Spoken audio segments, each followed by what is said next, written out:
saatnya Indonesia. Tahap sebelum hari pemungutan suara. Ketua KPPS mengumumkan hari, tanggal, dan waktu pemungutan suara serta nomor atau lokasi TPS selambat-lambatnya 5 hari sebelum hari pemungutan suara. KPPS memberikan surat pemberitahuan model C6 KWK kepada pemilih terdaftar dalam DPT selambat-lambatnya 3 hari sebelum pemungutan suara. Ketika ada pemilih terdaftar yang sudah meninggal dunia, tidak dikenal atau pindah alamat, KPPS mencatat keterangan pada halaman model C6 KWK yang tidak terdistribusi. Formulir C6 KWK yang tidak dapat terdistribusi kepada pemilih, KPPS wajib mengembalikannya ke PPS dan menuangkan ke dalam berita acara model D1 KWK. Dalam penentuan lokasi TPS, petugas KPPS wajib memperhatikan kemudahan jangkauan bagi pemilih, lebar dan luas lokasi memadai, aman dan tidak rawan bencana, dan memberikan kemudahan bagi pemilih disabilitas dan lanjut usia. Tahap persiapan pemungutan suara. Pada hari pemungutan suara, ketua dan anggota KPPS harus datang di TPS selambat-lambatnya pukul 6 waktu setempat. Ketua KPPS dan anggotanya memeriksa TPS dan sarana pelaksanaan pemungutan dan penghitungan suara. Menempelkan daftar pemilih tetap, daftar pemilih tambahan, serta nama dan foto pasangan calon. Tahap pelaksanaan pemungutan suara. Ketua KPPS membuka rapat pemungutan suara tepat pukul 7 waktu setempat. Setelah membuka rapat pemungutan suara, Ketua KPPS memandu pengucapan sumpah atau janji anggota KPPS dan petugas ketertiban TPS. Ketua KPPS dan anggotanya membuka kotak suara serta memeriksa perlengkapan pemungutan suara dan penghitungan suara. Ketua KPPS dan anggotanya mengeluarkan, mengidentifikasi, dan menghitung jumlah setiap jenis dokumen, peralatan, serta memeriksa sampul berisi surat suara masih dalam keadaan disegel. Ketua KPPS memperlihatkan kotak suara yang sudah kosong kepada pemilih dan saksi, serta menggembok kembali kotak suara. Anggota KPPS keempat meminta kepada petugas ketertiban TPS agar mengarahkan pemilih yang tidak dapat menunjukkan formulir model C6 KWK untuk memastikan namanya tercantum dalam daftar pemilih dan wajib menunjukkan KTP elektronik atau surat keterangan kepada KPPS.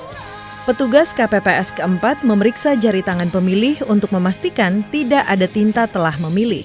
KPPS keempat memeriksa formulir model C6 KWK atau model A5 KWK dengan KTP elektronik atau surat keterangan dan memeriksa kesesuaian nama pemilih dalam salinan DPT atau DPPH serta memberi tanda pada kolom nomor urut pemilih dalam DPT atau DPPH.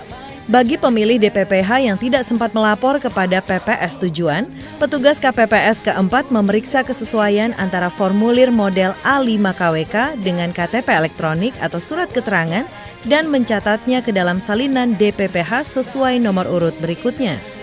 Bagi pemilih yang tidak terdaftar DPT dan DPPH, anggota KPPS keempat mencatat identitas pemilih yang terdapat dalam KTP elektronik atau surat keterangan ke dalam formulir ATB KWK. KPPS kelima menuliskan nomor urut kedatangan pemilih pada formulir model C6 KWK atau model A5 KWK dan meminta pemilih untuk menuliskan namanya pada formulir model C7 dan wajib menandatanganinya. KPPS kelima mencatat penggunaan hak pilih penyandang disabilitas pada model C7 KWK dengan berpedoman pada salinan DPT, DPTB, atau DPPH. KPPS kelima dapat menuliskan ke dalam model C7 KWK apabila terdapat pemilih disabilitas yang tidak dapat menuliskan namanya pada model C7 KWK. Selanjutnya dalam pemberian surat suara, KPPS kedua dan ketiga memberikan surat suara yang telah diisi nama kecamatan, nama desa atau kelurahan, dan nomor TPS kepada Ketua KPPS untuk ditandatangani. Ketua KPPS memanggil dan memberikan surat suara kepada pemilih dalam keadaan terbuka, serta mempersilakan pemilih ke bilik suara. Kemudian, Ketua KPPS menjelaskan kepada pemilih dan saksi tata cara pemberian suara. Apabila terdapat surat suara rusak atau keliru dicoblos, Ketua KPPS memberikan surat suara pengganti sebanyak 1 kali dan memberi silang pada surat suara yang rusak. Apabila pemilih perlu pendamping pemilih, Ketua KPPS mempersilakan pendamping pemilih untuk mengisi formulir model C3 KWK. Dalam memasukkan surat suara ke dalam kotak suara, anggota KPPS ke-6 mengarahkan dan memastikan surat suara yang digunakan pemilih dimasukkan ke dalam kotak suara sesuai jenis pemilihan. Apabila terdapat pemilih tunanetra, KPPS ke-6 membantu memasukkan surat suara ke dalam kotak suara. Anggota KPPS ke-7 memastikan pemilih untuk mencelupkan salah satu jari tangan pemilih ke dalam tinta sedalam ruas kuku jari pemilih.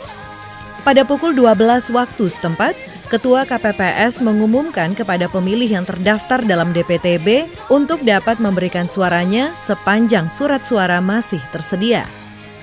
Pada pukul 13 waktu setempat, Ketua KPPS mengumumkan bahwa pemungutan suara telah berakhir.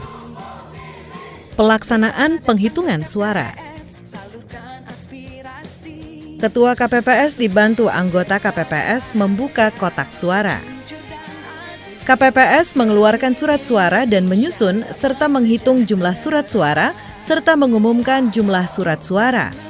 Ketua KPPS menentukan sah atau tidaknya surat suara dan mengumumkannya dengan suara jelas serta memperlihatkan kepada saksi dan PPL atau pengawas TPS. Anggota KPPS ketiga dan keempat mencatat ke dalam formulir model C1 plano KWK yang ditempel di pengumuman dengan cara teli dan memastikan kebenarannya serta mengisi angka jumlah pada kolom jumlah. Anggota KPPS kelima bertugas melipat surat suara. Anggota KPPS ke-6 dan anggota KPPS ke-7 menyusun dan mengelompokkan surat suara yang dinyatakan sah untuk masing-masing pasangan calon dan surat suara yang tidak sah. Ketua KPPS dibantu anggota KPPS 2 dan 3 bertugas mengisi formulir model C KWK, mengisi formulir model C1 KWK berdasarkan model C1 plano KWK, mengisi formulir model C2 KWK dengan kalimat nihil apabila tidak ada keberatan atau kejadian khusus. Membuat salinan model C KWK dan model C1 KWK sejumlah yang diperlukan. Ketua KPPS, anggota KPPS, dan saksi menandatangani formulir model C KWK, model C1 KWK dan salinannya, serta model C1 plano KWK. Selanjutnya, sampul yang dimasukkan ke dalam kotak suara adalah sampul surat suara sah, sampul suara yang dikembalikan oleh pemilih karena rusak dan atau keliru coblos, sampul surat suara yang tidak sah, sampul surat suara yang tidak digunakan, sampul formulir model C KWK berhologram, model C1 KWK berhologram, model C2 KWK, sampul daftar pemilih dalam formulir model A3 KWK, model A4 KWK, model ATB KWK, dan model C7 KWK. Sedangkan sampul yang di luar kotak terdiri dari sampul salinan model C KWK, model C1 KWK yang diserahkan kepada PPS untuk diumumkan di desa atau kelurahan. Sampul salinan model C KWK, model C1 KWK untuk dilakukan pindai dan diupload ke situng dan model ATB KWK yang diserahkan kepada kabupaten kota. Ketua KPPS menutup rapat penghitungan suara. Ketua KPPS didampingi PPL atau pengawas TPS dan petugas ketertiban dan keamanan menyerahkan kotak suara beserta kelengkapannya kepada PPS pada hari yang sama.